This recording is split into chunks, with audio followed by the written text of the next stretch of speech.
15 ದಿನದಿಂದ ನಾನು ಡೇಟ್ ಮಾಡ್ತಾ ಇದ್ದೀನಿ. ಒಂದೇ ಒಂದಿನ ಊಟ ಮಾಡಿದೆ, 1 kg ಜಾಸ್ತಿ ಆಗೋಯ್ತು.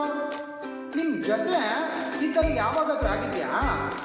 ನಾವು ಯಾವಾಗಾದ್ರೂ ಜಾಸ್ತಿ ಕಾರ್ಬೆಟ್ ತಿಂತೀವಿ, ಪಾರ್ಟಿ ಮಾಡ್ತೀವಿ, ಲೇಟ್ ನೈಟ್ ಊಟ ಮಾಡ್ತೀವಿ. ಇದೆಲ್ಲ ನಡುವಲ್ಲಿ ನ್ಯಾಚುರಲ್ ಆಗಿ ಆಗ್ತಾ ಇರುತ್ತೆ. ನಾವು ಮನುಷ್ಯರು ಜೀವನ ಮಾಡಬೇಕಲ್ವಾ? ಬರ್ತಡೇ ಇರುತ್ತೆ, ಮದುವೆ ಇರುತ್ತೆ, ಏನು ಹೇಳ್ತೀರಾ? ಊಟ ಬಿಟ್ಬಿಡ್ಬೇಕಾ? ಜೀವನ ಮಾಡೋದು ನಿಲ್ಲಿಸ್ಬೇಕಾ? ಅಂದರೆ ಈ ವೆಯ್ಟ್ಗೆ ಏನಕ್ಕಾಗುತ್ತೆ? ಯಾವಾಗ ನಾವು ಲೇಟ್ ನೈಟ್ ಕಾಫಿ ತಿಂತೀವಿ, 1 ಗ್ರಾಮ್ ಕಾಪ್ಸು 3 ಗ್ರಾಮ್ ನೀರನ್ನು ಬಾಯಲ್ಲಿ ಇಟ್ಕೊಳ್ಳುತ್ತೆ. ಅದರಲ್ಲಿ ಸಾಮಾನ್ಯವಾಗಿ ಉಪ್ಪಿರುತ್ತೆ, ಫ್ಯಾಟ್ ಕೂಡ ಇರುತ್ತೆ. ನೀವು ಮನೇಲಿ ಮಾಡಿರೋ ಪಾಯಸ ತಿಂದ್ರೇನು 250 ಗ್ರಾಮ್ ಪಾಯಸ 700 ಗ್ರಾಮ್ ನೀರನ್ನ ಬಾಯಲ್ಲಿ ಇಟ್ಕೊಳ್ಳುತ್ತೆ.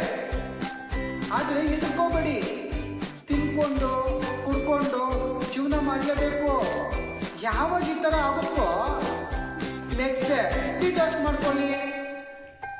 ಸರಿಯಾಗಿ ಡಿಟಾಕ್ಸ್ ಮಾಡ್ಕೊಳ್ಳೋಕ್ಕೆ ನಿಮ್ಮ 1 kg ಕಮ್ಮಿ ಆಗೋಕ್ಕೆ ನಾನು ಹೆಲ್ಪ್ ಮಾಡ್ತೀನಿ.